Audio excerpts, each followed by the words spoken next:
ሰላም እንዴት ናችሁ? ውድ የጆሴፍ ቲዩብ ተከታታዮች፣ በጆሴፍ ቲዩብ በዋነኝነት ማህበራዊ፣ ፖለቲካዊ፣ ኢኮኖሚያዊ እንዲሁም የህግ ጉዳዮች ይዳሰሳሉ።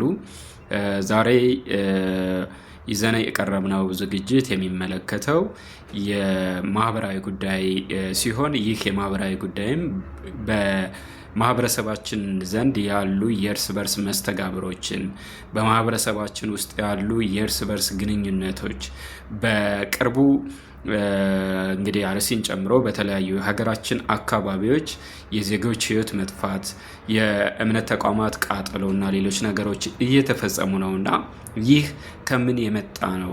የማህበረሰባችን የእርስ በርስ ትስስር እየላላ ስለመጣ ነው ወይስ ሌላ የተደበቁ ጉዳዮች አሉት የሚለውን መነሻ አድርገን የምንነጋገር ይሆናል። እንግዲህ ስለ ማህበራዊ ትስስር፣ ስለ ማህበራዊ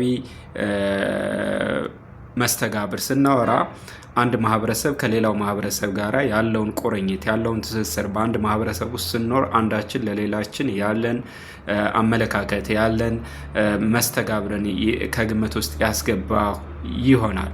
ስለዚህ ኢትዮጵያውያን የሚታወቁት አብሮ በመኖር አብሮ በመብላት አብሮ በመስራት አብሮ ነገሮችን አቅደው በመፈጸም እንግዲህ ዓለም ላይ የምንኮረባቸውን ታሪኮችንም በጋራ አንዱ ካንዱ በሃይማኖት፣ በዘር፣ በቋንቋ፣ በብሔር ሳይለያይ የሰሯቸው ስራዎች ናቸው። እንግዲህ ሁሌም በየዓመቱ የምንዘክረውን የአድዋን ድል ጨምሮ ሌሎችንም ትልልቅ እንግዲህ በታሪክ ደረጃም ሆነ አሁን ባለው ነባራዊ ሁኔታ በኩራት የምንናገራቸው ነገሮች የተሰሩት በማህበረሰባችን የጋራ አኗኗር፣ የጋራ ትስስር፣ የጋራ ህይወት መሰረት ያደረገ ነው እና እንግዲህ አሁን ላይ የሚፈጠሩ በተለያየ አጋጣሚ የምናያቸው በተለያዩ አካባቢዎች የምንመለከታቸው ሞት፣ ስደት፣ መፈናቀሎች የማህበረሰባችንን ሁኔታ ይገልጻሉ ወይ ካልነ ከባድ ነው የሚሆነው። ምክንያቱም የማህበረሰባችን ሁኔታ የማህበረሰባችን መገለጫ አብሮ መኖር፣ አብሮ መስራት፣ አብሮ የተለያዩ ማህበራዊና ኢኮኖሚያዊ ጉዳዮችን መፈጸም እንጂ ልክ አሁን እንደምንመለከተው አይነት አስነዋሪ ተግባሮችን መፈጸም ስላልሆነ ከዚህ ጋር ማያያዝ አንችልም። የማህበረሰባችን ስሪት መጠላላትን፣ መከፋፋትን፣ አንዱ ለአንዱ መገዳደልን፣ አንዱ ለአንዱ አብሮኝ እንዳይኖር ማለትን የሚፈልግ ማህበረሰብ የለንም። ይህ ደግሞ በምዕራቡም፣ በምስራቁም፣ በሰሜኑም፣ በደቡብም የሀገራችን ክፍል ውስጥ ያለና የሚተገበር ነው። እንደ አጋጣሚ በደቡቡ፣ በምስራቁም፣ በሰሜኑ ክፍል እንግዲህ እግር ጥሎን ከሄድን የምናገኘው ነገር እንግዳ ተቀባይነትን፣ አብሮ መኖር ፍላጎትን፣ በአጠቃላይ አብሮነትንና የጋራ መስተጋብርን ነው። ስለዚህ እነዚህ የሚፈጠሩ ግጭቶች፣ የሚፈጠሩ ግድያዎች፣ የሚፈጠሩ መፈናቀሎች ከምን የሚመነጩ ናቸው የሚለውን መመልከት ያስፈልጋል። በጣም መልስ የሚፈልግ ጥያቄ ነው። እያንዳንዱ ሰው በዚህ ጉዳይ ላይ የራሱን ምልከታ ሊያስቀምጥና ከምልከታ ከማስቀመጥም ባለፈ ደግሞ የመፍትሄ አቅጣጫ ሊጠቁም ይገባል።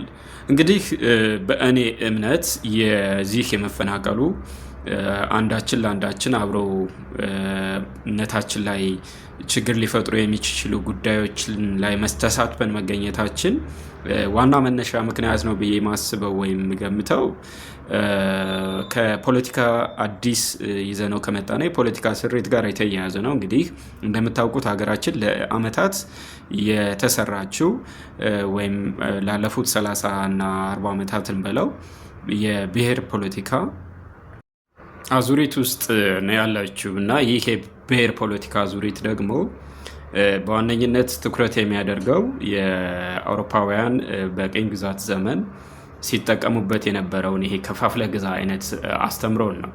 ከፋፍለ ግዛ ስንል ምንድነው? አንዱን ከአንዱ ጋር ካለያዩ ማህበረሰቡ አንድ ከሆነ ወይም በአንድ የሚዘምር ከሆነ ለማስተዳደር ይከብዳቸው ነበር አውሮፓውያን በኮሎኒያሊዝም ዘመንና አንዳንድ የአውሮፓ ሀገራት ሲጠቀሙበት የነበረው ስትራቴጂ ማህበረሰቡን መከፋፈል ነው። ይህንን የአውሮፓ ሀገራትን ስትራቴጂ ጣሊያኖች ኢትዮጵያ ውስጥም በተወሰነ መልኩ በተለያየ መንገድ ሰንደው ወደ ኢትዮጵያ እንዳጋቡት የተለያዩ የታሪክ መዛግብት ያሳያሉ።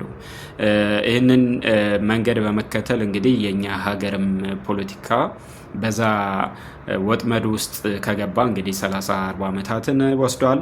በዚህ የ30-40 ዓመታት እድሜ ውስጥ ደግሞ ይህ የመጠላለፍ ፖለቲካ፣ ይህ የዘር አንዱ አንዱን በቋንቋው፣ በማንነቱ፣ በብሔሩ የመጥላት ቋሸሽ ወይም ሌሎች ነገሮችን መሰረት ያደረገ እንቅስቃሴን እንዲያደርግ የሚያበረታታ የፖለቲካ ስሪት ውስጥ መግባታችን አሁን ላነንበት ውጥንቅጥ ዋና መሰረት ነው። ይህ ዋና መሰረት መሆኑ እንደተጠበቀ ሆኖ የብሔር ፖለቲካችንን መሰረት አድርገው የሚሰሩ ፖለቲከኞች በዚህ አግባብ የሚደርሱ ጥቃቶችን ለመከላከል፣ ማህበረሰቡን ከጥቃት ለማዳን ለመጠበቅ ያላቸው ቁርጠኝነትም በዛው ልክ የላላ ሆኗል ማለት ነው። እነሱ ዋና ዓላማቸው ዘር ፖለቲካ ውስጥ ያሉ ፖለቲከኞች ስልጣን ሲይዙም ሆነ ስልጣን ከመያዛቸው በፊት ማህበረሰቡን በተለያየ መንገድ ከፋፍሎ አንድ እንዳይሆን አድርጎ መግዛት፣ ማስተዳደር ስለሆነ ይህንን ታሳቢ ያደረገ ማህበረሰቡን ሊከላከል የሚችል ከጥቃት ሊያድን የሚችል አቅጣጫን ይከተላሉ ብሎ ማሰብ ከባድ ነው ማለት ነው። ስለዚህ ይህ የፖለቲከኞች ወይም ስልጣን ላይ የሚወጡ ሰዎች ቁርጠኛ ለመሆን ማህበረሰቡን ከእንደዚህ አይነት መሰረት ካደረጉ ጥቃቶች ለመጠበቅ ቁርጠኛ ለመሆን እና ስር የሰደደ የብሔር ፖለቲካ ያመጣው መጠላለፍ ለእነዚህ ችግሮች ምክንያት ነው። ይህንን ነገር ደግሞ ለማስወገድ we need to work on these two things በእነዚህ ነገሮች ላይ መስራትና የሚወገድበትን መንገድ መዘየድ ያስፈልጋል። ነገር ግን ያው ለአመታት የቆየ የፖለቲካ ስሪት በተለይ በሀገራችን ከዛ ውጭ ሌላ አማራጭ የለም እየተባለ ባለበት ሁኔታ በቀላሉ ይሄ ብሔር ፖለቲካ ሂደቱ ይወርዳል ወይም ይቀየራል ማለት ከባድ ነው። ስራ ይፈልጋል።